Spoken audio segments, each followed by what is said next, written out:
ഫലസൂചനകൾ വന്നു കഴിഞ്ഞു. മഞ്ജുഷ്, കേരളത്തിന്റെ ഫലസൂചനകൾ നോക്കൂ. 15 മുതൽ 18 വരെ യു ഡി എഫ് 18 സീറ്റുകൾ വരെ യു ഡി എഫിന് കിട്ടാം. കഴിഞ്ഞ തവണ 19 സീറ്റുകൾ നേടിയ യു ഡി എഫിന് ഇത്തവണ 15 മുതൽ 18 സീറ്റുകൾ വരെ കിട്ടാമെന്ന്. എൽ ഡി എഫിനാകട്ടെ 2 മുതൽ 5 സീറ്റുകൾ വരെ എൽ ഡി എഫിന് ലഭിക്കാമെന്നുള്ളതാണ് ന്യൂസ് 18 പോൾ ഫലം പുറത്തു.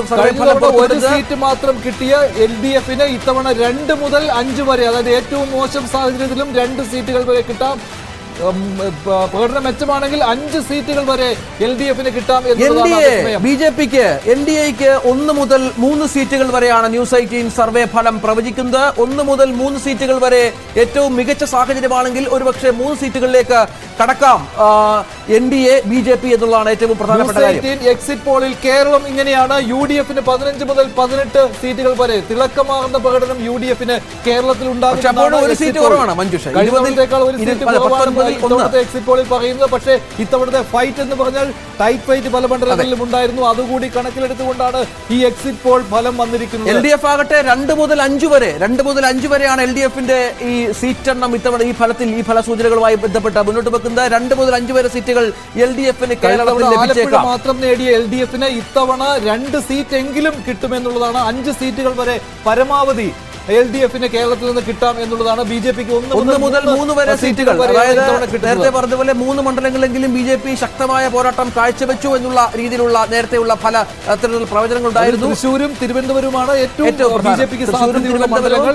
എൽ ഡി എഫിന് 2 മുതൽ 5 വരെ, യു ഡി എഫിന് 15 മുതൽ 18 സീറ്റുകൾ വരെ കിട്ടാമെന്നുള്ളതാണ്. ശ്രീ മോഹൻ വർഗീസ്, വളരെ പെട്ടെന്ന് താങ്കൾക്ക് പോകേണ്ടതുണ്ട്. വളരെ പെട്ടെന്ന് നമുക്ക് ഈ കേരളത്തിന്റെ കാര്യം ഒന്ന് പറഞ്ഞ് അവസാനിപ്പിക്കാം. കേരളത്തിന്റെ ഒരു സ്ഥിതി ഇതും പ്രതീക്ഷിച്ചത് തന്നെയാണ്. തമിഴ്നാട്ടിലെ പോലെ തന്നെ കേരളത്തിലും പ്രതീക്ഷിച്ച ഒരു ലെവലിൽ തന്നെയാണ് ഈ പ്രൊജക്ഷൻസ് വന്നിരിക്കുന്നത്. ഭാരതീയ ജനതാ പാർട്ടിക്ക് 1 മുതൽ 3 വരെ എന്ന് പറയുമ്പോൾ അത് തിരുവനന്തപുരവും തൃശ്ശൂരും ആയിരിക്കാനാണ് സാധ്യത. 3ാമതൊരു സീറ്റ് ഞാൻ കാണുന്നില്ല. പക്ഷെ അത് ഏത് സീറ്റുമാകാം, ഒരുപക്ഷെ ആറ്റിങ്ങലാകാം, മറ്റേതെങ്കിലും സീറ്റുകളാകാം. വലിയ മത്സരം എന്നൊക്കെ പറഞ്ഞിരുന്നു. എൽ ഡി എഫിന് പ്രതീക്ഷിച്ചിരുന്നത് തന്നെയാണ്. കാരണം കോൺഗ്രസിന് ഒരുപക്ഷെ, യു ഡി എഫിന് ഒരുപക്ഷെ 19 ആവർത്തിക്കാൻ കഴിയില്ലായിരിക്കാം. 2019 19 സീറ്റൊന്നും ആവർത്തിക്കാൻ കഴിയില്ലായിരിക്കാം. എന്നാൽ 15 മുതൽ 18 എന്ന് പറഞ്ഞ യാഥാർത്ഥ്യ ബോധത്തോടു കൂടി തന്നെയുള്ള ഒരു നമ്പറായിട്ട് എനിക്ക് തോന്നുകയാണ്. ഈ രണ്ടും താങ്കൾ പൂർണ്ണമായിട്ട് യോജിക്കുകയാണ്. പൂർണ്ണമായിട്ട് യോജിക്കുക, ഈ രണ്ടും പൂർണ്ണമായിട്ട് യോജിക്കാൻ സാധിക്കും. 15, 18, 2, 5 കിട്ടാനുള്ള സാധ്യത ഉണ്ടോ എൽ ഡി എഫിന്? 5 കിട്ടാനുള്ള സാധ്യത ഞാൻ കാണുന്നില്ല. 3 മുതൽ 4 വരെ 2 3 സീറ്റുകളാണ് ഞാൻ കാണുന്ന ഒരു സാധ്യത. അങ്ങനെയാണെങ്കിൽ കോൺഗ്രസ് യു ഡി എഫിന് താങ്കൾ പ്രതീക്ഷിക്കുന്നത് 16 സീറ്റ് അല്ലെങ്കിൽ 17 സീറ്റ്. 16 മുതൽ 16 സീറ്റ് അല്ലെങ്കിൽ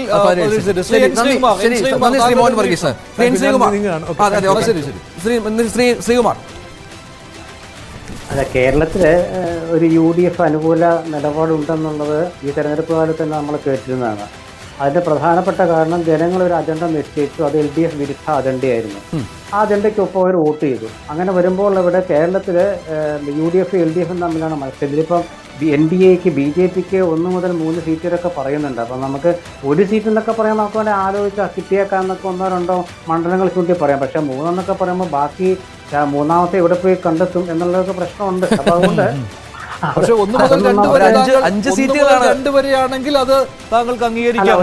പറയാമല്ലോ, നമുക്ക് പറയുന്ന കുഴപ്പമൊന്നുമില്ല.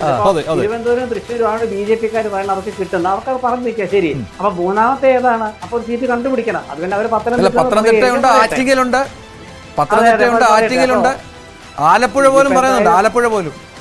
അതെ, ഇതിപ്പോ എന്താ വെച്ചാൽ എന്റെ അഭിപ്രായത്തിൽ ഇത് എൽ ഡി എഫും യു ഡി എഫും തമ്മിൽ സീറ്റ് പങ്കെടുക്കാനാണ് സാധ്യത. അതിപ്പം എൽ ഡി എഫിന് കുറവായിരിക്കും, യു ഡി എഫിന് കൂടുതലായിരിക്കും. അത് ബി ജെ പിക്ക് അവിടെ സ്ഥാനം ഉണ്ടെന്ന് ഞാൻ കരുതുന്നില്ല.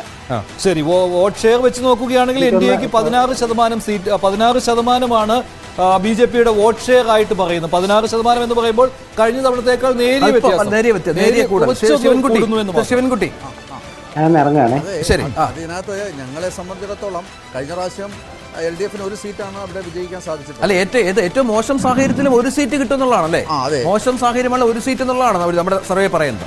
പക്ഷേ ഇതിനകത്തുള്ളൊരു പ്രധാനപ്പെട്ട കാര്യം, ഞങ്ങളെ സംബന്ധിച്ചിടത്തോളം തിരുവനന്തപുരം വളരെ ശക്തമായ മത്സരം നടന്ന സീറ്റാണ്. അതുപോലെ തന്നെയാണ് ആറ്റിങ്ങൽ, അതുപോലെ തന്നെയാണ് പത്തനംതിട്ട, ആലപ്പുഴ, പാലക്കാട്, കാസർഗോഡ്. ഈ സീറ്റുകളൊക്കെ തന്നെ ഏകദേശം വളരെ ശക്തിയായ മത്സരങ്ങൾ നടന്നിട്ടുള്ള പാർലമെൻ്ററി കോൺസ്റ്റിറ്റ്യുവൻസിയാണ്. കാരണം അപ്പോൾ അതുകൊണ്ട് ഞങ്ങളെ സംബന്ധിച്ചിടത്തോളം ഞങ്ങളൊക്കെ ഈ നമ്മുടെ എക്സിറ്റ് പോൾ ഫലങ്ങൾ ഞങ്ങളെ സംബന്ധിച്ചിടത്തോളം വളരെ പ്രധാനപ്പെട്ടതാണെന്ന് ഞാൻ നേരത്തെ സൂചിപ്പിച്ചു. അതൊക്കെ വളരെ പ്രധാനപ്പെട്ടത്. പക്ഷേ എങ്കിലും ഞങ്ങളുടെ പ്രതീക്ഷയും കരുതലുകളുമുണ്ട്. കാരണം ഞങ്ങളെ സംബന്ധിച്ചിടത്തോളം ഞങ്ങൾ അത്രത്തോളം ഈ തെരഞ്ഞെടുപ്പിൽ ദേശീയ ജനാധിപത്യ സഖ്യത്തിൻ്റെ ശ്രദ്ധയുണ്ടായിരുന്നു. വളരെ ശക്തമായ ത്രികോണ മത്സരങ്ങൾ നടന്നിട്ടുള്ള മണ്ഡലങ്ങളാണ്. ആലപ്പുഴയൊക്കെ വളരെ ശക്തമായ ത്രികോണ മത്സരത്തിലേക്കാണ് ആലപ്പുഴയൊക്കെ പോയിട്ടുള്ളത്. അപ്പോൾ അവിടെയുള്ള വോട്ടിംഗ് പെർസെൻറ്റേജിൻ്റെ വ്യത്യാസമൊക്കെ ഇത് വരുമ്പോൾ ഇപ്പോൾ 16% NDAക്ക് എക്സിറ്റ് പോളിൽ കാണുന്നത്. അതെ, 16% കാണുന്നത്. അത് മഞ്ജുഷ ചിലപ്പോൾ അത് 18-19 വരെയൊക്കെ പോകാം. ഞങ്ങൾ 22 വരെ ചില പ്രതീക്ഷിക്കുന്നുണ്ട്. 22% വരുമ്പോൾ മാത്രമാണ് അടുത്ത കേരള രാഷ്ട്രീയത്തിൽ ഞങ്ങൾ നിർണായകമായ രാഷ്ട്രീയ പാർട്ടിയായി മാറാൻ പോകുന്നു. അല്ല, ഈ 1 മുതൽ 3 എന്ന് പറയുമ്പോൾ താങ്കളുടെ ഒരു പ്രഡിക്ഷനിൽ ഏതൊക്കെ മണ്ഡലങ്ങളാണ്? കാരണം ഒരു ഇന്റേണൽ സർവേ ഒക്കെ നടന്നു കാണും. ഈ ഘട്ടത്തിലെങ്കിലും ഒന്ന് പറയാമല്ലോ, ഈ 3 സീറ്റുകൾ ലഭിക്കുകയാണെങ്കിൽ ഏതൊക്കെയാണ് പ്രതീക്ഷിക്കുന്നത്? എനിക്ക് പറയാൻ കഴിയുന്നത് ഇപ്പോൾ തിരുവനന്തപുരവും തൃശ്ശൂരും നമുക്ക് പറയാം. അതെ, ആർക്കും പറയാം. അങ്ങനെ അത്രയും മണ്ഡലം BJPക്ക് എങ്ങനെ വരാനാണ്? അല്ല, ആറ്റിങ്ങൽ വളരെ ശക്തമായ രാഷ്ട്രീയ മത്സരം നടന്ന മണ്ഡലമാണ്. ആറ്റിങ്ങൽ ഒരിക്കലും തള്ളിക്കളയാൻ സാധിക്കില്ല. ആറ്റിങ്ങലത്തെ രാഷ്ട്രീയ പോരാട്ടം എന്ന് പറയുന്നത് വളരെ ശക്തമായിരുന്നു. അപ്പോൾ അതുപോലെ തന്നെയാണ് ആലപ്പുഴ വളരെ പൊളിറ്റിക്കൽ ഫൈറ്റായിരുന്നു. അപ്പോൾ ഇതൊക്കെ നമുക്ക് തള്ളിക്കളയാൻ പറ്റില്ല. ജനങ്ങളെ സംബന്ധിച്ചിടത്തോളം, വോട്ടർമാരെ സംബന്ധിച്ചിടത്തോളം ഒരു മാറ്റം കേരളത്തിൽ ആലോചിച്ചാൽ ഞങ്ങൾക്ക് ദിശ മാറി വരാവുന്ന ഒരു രാഷ്ട്രീയമുണ്ട്. ആ രാഷ്ട്രീയം എങ്ങനെ വരും എന്നുള്ളതാണ്. ഇപ്പോൾ പത്തനംതിട്ടയിൽ ക്രിസ്ത്യൻ കമ്മ്യൂണിറ്റി, ക്രിസ്ത്യൻ സമൂഹത്തിൽ നിന്ന് പോലും BJPക്ക് ലഭിച്ചിട്ടുള്ളത് അത്ഭുതപൂർവമായ പിന്തുണ. അപ്പോൾ അനിൽ ആൻ്റണിക്ക്. അപ്പോൾ ഞങ്ങളെ സംബന്ധിച്ചിടത്തോളം പരമാവധി ഈ തെരഞ്ഞെടുപ്പിൽ അങ്ങേയറ്റം ഞങ്ങൾ മുമ്പോട്ട് പോയി. അതുകൊണ്ടാണ് ഞാൻ പറഞ്ഞത്, വോട്ടിംഗ് പെർസെൻറ്റേജിൽ 22% വരെ പൊയ്ക്കൂടുന്നില്ല. അത് നിങ്ങൾ സ്വാഭാവികമായിട്ടും ചർച്ച ചെയ്യപ്പെടണം. ഞങ്ങളെ സംബന്ധിച്ചിടത്തോളം ഒരു കാര്യം തീർച്ചയാണ്, വലിയ മുന്നേറ്റമായിരിക്കും ഭാരതീയ ജനതാ പാർട്ടിയും ദേശീയ ജനാധിപത്യ സഖ്യം, ഇൻക്ലൂഡിങ് കോട്ടയത്ത് പോലും ഞങ്ങളുടെ വോട്ട് ഷെയർ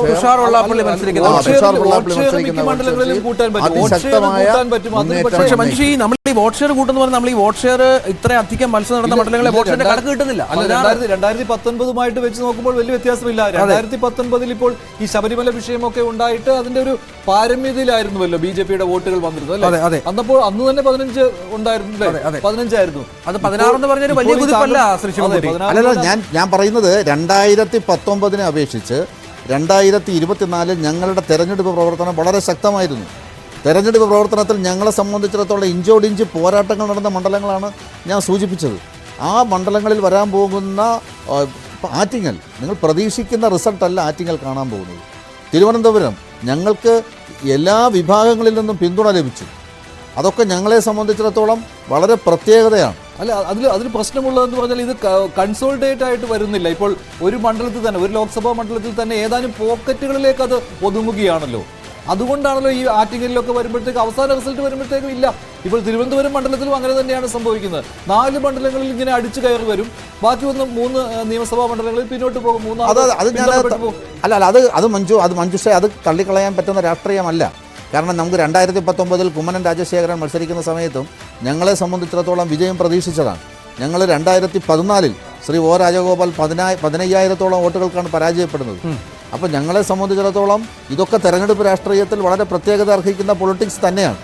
പക്ഷേ ഞങ്ങൾ ഈ തെരഞ്ഞെടുപ്പിൽ വളരെ ശ്രദ്ധയോടുകൂടി, കരുതലോട് കൂടിയിട്ടാണ് മുമ്പോട്ട് പോയിട്ടുള്ളത്. വോട്ടിംഗ് പെർസെൻറ്റേജ് അങ്ങേയറ്റം വർദ്ധിക്കും. വോട്ടിംഗ്, അതായത് BJPക്ക് ലഭിക്കുന്ന വോട്ട് അല്ലെ, വോട്ടിന്റെ ശതമാനത്തിൽ വർധന ഉണ്ടാവും. LDFനെയും UDFനെയും നമ്മൾ തട്ടിച്ച് നോക്കുന്ന സമയത്ത് ഈ നമുക്ക് BJPക്കും ദേശീയ ജനാധിപത്യ സഖ്യത്തിനും വലിയ മുന്നേറ്റം ഉണ്ടാകും. ഏതായാലും നമുക്ക് വളരെ ശ്രദ്ധേയമായ ഒരു കണക്കാണ് മഞ്ജുഷ കേരളവുമായി ബന്ധപ്പെട്ട് നമുക്ക് ലഭിക്കുന്നത്. അതായത് 15 മുതൽ 18 വരെ സീറ്റുകൾ UDFന് 15 മുതൽ 18 വരെ സീറ്റുകൾ കേരളത്തിൽ കിട്ടാം. LDFന് 2 മുതൽ 5 വരെ സീറ്റുകളാണ് കേരളത്തിൽ കിട്ടാൻ പോകുന്നത്. കഴിഞ്ഞ തവണത്തേക്കാൾ നില അല്പം മെച്ചപ്പെടുത്താൻ, അത് ശ്രീ ഗോവിന്ദൻ മാസ്റ്റർ തന്നെ പറഞ്ഞിരുന്നു, 1-ലേറെ സീറ്റുകൾ കിട്ടിയാൽ തന്നെ അത് മെച്ചമാണ് എന്നുള്ളത്. തമാശ കൂടി കലർത്തിയാണ് പറഞ്ഞത്. അതായത് ഭരണവിരുദ്ധ വികാരം കേരളത്തിലുണ്ടോ എന്നുള്ള ചോദ്യത്തിന് ഇല്ല എന്ന് തെളിയിക്കാൻ എത്ര സീറ്റ് വേണമെന്ന് ചോദിച്ചപ്പോൾ 2 സീറ്റ് എന്നാണ് അദ്ദേഹം പറഞ്ഞത്. അത് പകുതി തമാശയായിരുന്നു. 15 മുതൽ 18 വരെ 18 സീറ്റുകൾ UDF, 2 മുതൽ 5 വരെ സീറ്റുകൾ LDF ലഭിക്കാം കേരളത്തിൽ എന്നുള്ളതാണ്. ഏറ്റവും മോശം സാഹചര്യത്തിൽ പോലും 2 സീറ്റ് ലഭിച്ചാൽ അത് നേട്ടമാണ്. ഇപ്പോഴും കോൺഗ്രസ് നേതാക്കളുടെ പ്രതികരണം വരുന്നത് 2020 അടിക്കും എന്നുള്ളത് തന്നെയാണ്. കഴിഞ്ഞ ദിവസവും അങ്ങനെ തന്നെയായിരുന്നു. 2020 ആണ് കോൺഗ്രസ് ലക്ഷ്യമിടുന്നത്. അത് സംഭവിക്കുമെന്ന് തന്നെയാണ് UDFന്റെ നേതാക്കൾ പറയുന്നത്. പക്ഷേ 18 സീറ്റുകൾ വരെ കിട്ടാമെന്നുള്ളതാണ് ന്യൂസ് 18 എക്സിറ്റ് പോളിൽ പ്രതിഫലിച്ചിരിക്കുന്നത്. ഏറ്റവും പ്രധാനപ്പെട്ട കാര്യം, ശ്രദ്ധേയമായ കാര്യം, BJPക്ക് 1 മുതൽ 3 വരെ സീറ്റുകൾ കേരളത്തിൽ ലഭിക്കാം. ഏറ്റവും മോശം സാഹചര്യമാണെങ്കിൽ പോലും അത് 1 സീറ്റ് BJP കിട്ടാം. അത് 3ലേക്ക് വർദ്ധിച്ചാലും അത്ഭുതപ്പെടേണ്ടതില്ല എന്ന് ന്യൂസ് 18 സർവേ ഫലം. ഇനി ഒരു വേള ചിന്തിക്കുക, ടൈറ്റ് ഫൈറ്റ് ആണ് നടന്നത്. ഈ BJP നിങ്ങൾ വിജയം പ്രതീക്ഷിക്കുന്ന മണ്ഡലങ്ങളിൽ മുമ്പത്തെ പോലെ 2014-ലും 19-ലും എന്താണോ സംഭവിച്ചത് അത് ആവർത്തിച്ചുകൊണ്ട് വിജയത്തിന് അടുത്തെത്തി വരുമ്പോഴത്തേക്കും തളർന്നു വീഴുന്ന അവസ്ഥ, പ്രത്യേകിച്ച് 2014 തിരുവനന്തപുരത്ത് കണ്ടത്, അതുപോലെയാണ് സംഭവിക്കുന്നത് എങ്കിൽ താങ്കൾ ഏത് മുന്നണിയിലാണ് കൂടുതൽ ഈ പറഞ്ഞതിൽ നിന്ന് വ്യത്യസ്തമായിട്ട് എന്തെങ്കിലും സംഭവിക്കുമെന്ന് പ്രതീക്ഷിക്കുന്നുണ്ടോ? 15 മുതൽ 18 വരെ സീറ്റുകൾ UDF, 2 മുതൽ 5 വരെ സീറ്റ് LDF. അതിലെന്ത് വ്യത്യാസം താങ്കൾ കാണുന്നു? ഇങ്ങനെ തന്നെ സംഭവിക്കുമെന്നാണോ? അല്ല, ഞാൻ അതിൽ കാണുന്നൊരു വ്യത്യാസം എന്ന് പറയുന്നത്, ഈ തിരുവനന്തപുരത്ത് LDFന്റെ വോട്ട് LDF പിടിച്ചു കഴിഞ്ഞാൽ അവിടെ വിജയിക്കാൻ പോകുന്നത് BJP തന്നെയാണ്. അതിന് യാതൊരു സംശയവുമില്ല. കാരണം കഴിഞ്ഞ 2019 സംഭവിച്ചത് LDFന് ലഭിക്കേണ്ട വോട്ടുകൾ LDFന് ലഭിക്കാതിരുന്നു. 2,65,000 വോട്ടാണ് ദിവാകരൻ സാറിന് ലഭിച്ചിട്ടുള്ളത്. അപ്പോൾ സ്വാഭാവികമായും LDFന് അത്രയും വോട്ടല്ല ലഭിക്കേണ്ടത്. അതേസമയം 2014 ബെനറ്റ് എബ്രഹാം, ഇതൊക്കെ നമുക്ക് പരിശോധിക്കുമ്പോൾ LDFന്റെ തനതായ സംവിധാനത്തിലേക്ക് എത്തി വന്നാൽ അവിടെ ഒരിക്കലും തിരുവനന്തപുരം UDF ജയിക്കാൻ പോകുന്നില്ല. ഒരു സാഹചര്യവും UDFന് വരാൻ പോകുന്നില്ല എന്നാണ് ഞങ്ങളുടെ വിലയിരുത്തൽ. ഞങ്ങളിവിടെ വലിയ മുന്നേറ്റം തിരുവനന്തപുരം പാർലമെൻറ്റിൽ നടത്തിയിട്ടുണ്ട്. തിരുവനന്തപുരം പാർലമെൻറ്റിൽ രാജീവ് ചന്ദ്രശേഖർ വിജയിക്കുന്നതിന് വേണ്ടിയിട്ടുള്ള എല്ലാ മുന്നേറ്റവും തിരുവനന്തപുരം അത് വളരെ കൃത്യമാണ്. കാരണം ആദ്യഘട്ടത്തിൽ ഒരു രാജീവ് ചന്ദ്രശേഖർ എന്ന സ്ഥാനാർത്ഥി അവതരിപ്പിച്ചപ്പോൾ തിരുവനന്തപുരത്തിന് പ്രിയപ്പെട്ട ആളാകുമോ എന്ന സംശയമൊക്കെ ഉണ്ടായിരുന്നു. പക്ഷെ അത് ആ കളം മാറി. അദ്ദേഹം കൂടുതൽ എല്ലാ വിഷയങ്ങളും ഇടപെടുന്നു. തീരദേശ മേഖലകളിൽ പോലും കൂടുതൽ സമയം ചിലവിടുന്നു. അദ്ദേഹത്തിന്റെ പ്രവർത്തന മേഖല വ്യാപിപ്പിക്കുന്നു. പലതരത്തിലുള്ള നിലപാടുകൾ അദ്ദേഹം പ്രഖ്യാപിക്കുന്നു. അദ്ദേഹം അധികാരത്തിൽ അല്ലെങ്കിൽ ജയിച്ചു കഴിഞ്ഞാൽ നടത്താൻ പോകുന്ന പദ്ധതികളുടെ വളരെ കൃത്യമായ ആസൂത്രണം ഉണ്ടാകുന്നു. ശശി തരൂര് പ്രചരണ ഘട്ടത്തിൽ പലപ്പോഴും പുറകോട്ട് പോകുന്ന പശ്ചാത്തലം പോലും തിരുവനന്തപുരത്തുണ്ടായിരുന്നു മഞ്ജുഷ. അത് ഒരുപക്ഷെ ശ്രീ ശിവൻകുട്ടിയൊക്കെ പറയുന്നത്, അദ്ദേഹമൊക്കെ ഈ പ്രചരണത്തിന് തിരുവനന്തപുരത്ത് ചുക്കാൻ പിടിച്ച ആളുകളിൽ പ്രധാനപ്പെട്ട ആളുകൾ ഒരാളാണ്. അദ്ദേഹത്തിനൊക്കെ വളരെ കൃത്യമായി ആ പൾസ് അറിയാം. ഈ രാജീവ് ചന്ദ്രശേഖർ എന്ന സ്ഥാനാർത്ഥിയുടെ മെച്ചം, മേന്മ, അദ്ദേഹത്തിന്റെ ഒരു ഇന്റർനാഷണൽ ഫിഗർ, അതൊക്കെ BJPക്ക് കരുതലാകുമെന്നാണോ ശിവൻകുട്ടി? അതെ, രാജീവ് ചന്ദ്രശേഖർ അദ്ദേഹത്തിൻ്റെ പെർഫോമൻസ് വളരെ വലുതായിരുന്നു. ഞങ്ങളുടെയൊക്കെ പ്രതീക്ഷകൾക്കപ്പുറം രാജീവ് ചന്ദ്രശേഖർ എന്ന് പറയുന്ന രാഷ്ട്രീയ നേതാവിന് ഒരു പ്രത്യേകതയുണ്ട്. ഏത് കാര്യങ്ങൾ നമ്മൾ ചർച്ച ചെയ്താലും അത് ശ്രദ്ധയോടുകൂടി കേട്ട് മനസ്സിലാക്കി മുന്നോട്ട് പോകുന്നതിന് അദ്ദേഹത്തിൻ്റെ ഒരു ആർജവം വളരെ പ്രത്യേകതയാണ്. അപ്പോൾ സ്വാഭാവികമായും ഒരു രാഷ്ട്രീയ നേതാവിൽ നിന്ന് പ്രതീക്ഷിക്കുന്നത് എന്താണ്? പ്രത്യേകിച്ചും പെട്ടെന്ന് കാര്യങ്ങൾ മനസ്സിലാക്കുക, വളരെ വേഗം കാര്യങ്ങൾ ചെയ്യുക, വളരെ വേഗം മുന്നോട്ട് പോവുക. ഇതാണ് ഒരു രാഷ്ട്രീയ കാര്യം നടക്കും അല്ലേ? കാര്യം നടക്കുമെന്നായിരുന്നു. അതെ, അദ്ദേഹത്തിന് ഈ കാര്യം നടക്കുമെന്നുള്ള അദ്ദേഹത്തിന്റെ ഈ പദപ്രയോഗം ഉണ്ടല്ലോ, അദ്ദേഹത്തിന്റെ വാക്കിലും പ്രവൃത്തിയിലും നമുക്ക് കാണാൻ സാധിക്കും. അപ്പോൾ അതൊക്കെ തന്നെയാണ് ഞങ്ങളുടെ പ്രതീക്ഷ. അദ്ദേഹം എവിടെയൊക്കെ പോയിട്ടുണ്ടോ അവിടെയൊക്കെ ജനങ്ങളുടെ പിന്തുണ വാങ്ങിയിട്ടുണ്ട്. അപ്പോൾ അതൊക്കെ തന്നെ ഈ തെരഞ്ഞെടുപ്പ് രാഷ്ട്രീയത്തിൽ വളരെയധികം മുന്നോട്ട് പോകാൻ നമുക്ക് സാധിച്ചിട്ടുണ്ട്. മാത്രമല്ല, അദ്ദേഹം ഒരു സാധാരണക്കാരനായിട്ട് പ്രവർത്തിക്കാൻ ശ്രദ്ധിക്കുകയാണ്. ഇപ്പോൾ ഞങ്ങൾ വെള്ളപ്പൊക്കത്തെക്കുറിച്ച് പറഞ്ഞു. അല്ല, UDFന്റെ പ്രധാനപ്പെട്ട, അല്ലെങ്കിൽ തരൂരിന്റെ രാജചന്ദ്രനെ അവതരിപ്പിച്ചപ്പോൾ ഉള്ള പ്രധാനപ്പെട്ട ആരോപണം, തെരഞ്ഞെടുപ്പ് കളത്തിലേക്ക് ഇറങ്ങട്ടെ, അപ്പോൾ അറിയാം ഈ രാജ്യസഭയിലൂടെ മന്ത്രിമാരായവർക്കൊക്കെ ജനങ്ങളുടെ മുന്നിൽ ഇടപെടുമ്പോൾ സ്വാഭാവികമായും അവർ കാര്യങ്ങൾ പഠിക്കും, പരാജയപ്പെടുമെന്നുള്ളതായിരുന്നു. പക്ഷെ അതിനെയൊക്കെ കവച്ചു വെക്കുന്ന തരത്തിലുള്ള പ്രവർത്തനമായിരുന്നു പിന്നീട് അദ്ദേഹത്തിന്റെ ഭാഗത്ത് നിന്ന്. അത് തീർച്ചയായിട്ടും. അത് മാത്രമല്ല, ഈ രൂക്ഷമായ വെള്ളപ്പൊക്കം വന്നപ്പോൾ ഞങ്ങൾ അദ്ദേഹമായിട്ട് ചർച്ച ചെയ്ത സമയത്ത് അദ്ദേഹം പറഞ്ഞെന്നറിയോ, ഞങ്ങൾ എത്രയും വേഗം ഞാൻ തീരുമാനം ഉണ്ടാക്കും, തിരുവനന്തപുരത്തിന് അനുകൂലമായ തീരുമാനം ഉണ്ടാക്കും, ഞാൻ റിസൾട്ടൊന്നും നോക്കി നിൽക്കുന്നില്ല, എന്താണോ കഴിയുന്നത് ഞാൻ തിരുവനന്തപുരത്തിന് വേണ്ടി ചെയ്യും. അതുതന്നെയാണ് അദ്ദേഹം ഇംപ്ലിമെന്റ് ചെയ്തത്. ശരി, എന്തായാലും ഈ എക്സിറ്റ് പോൾ ഫലങ്ങൾ നമുക്ക് ഒരിക്കൽ കൂടി ചർച്ച ചെയ്യാം. കൂടുതൽ അതിഥികൾ വരികയാണ്. ഇപ്പോൾ ശ്രീ G. ഗോപ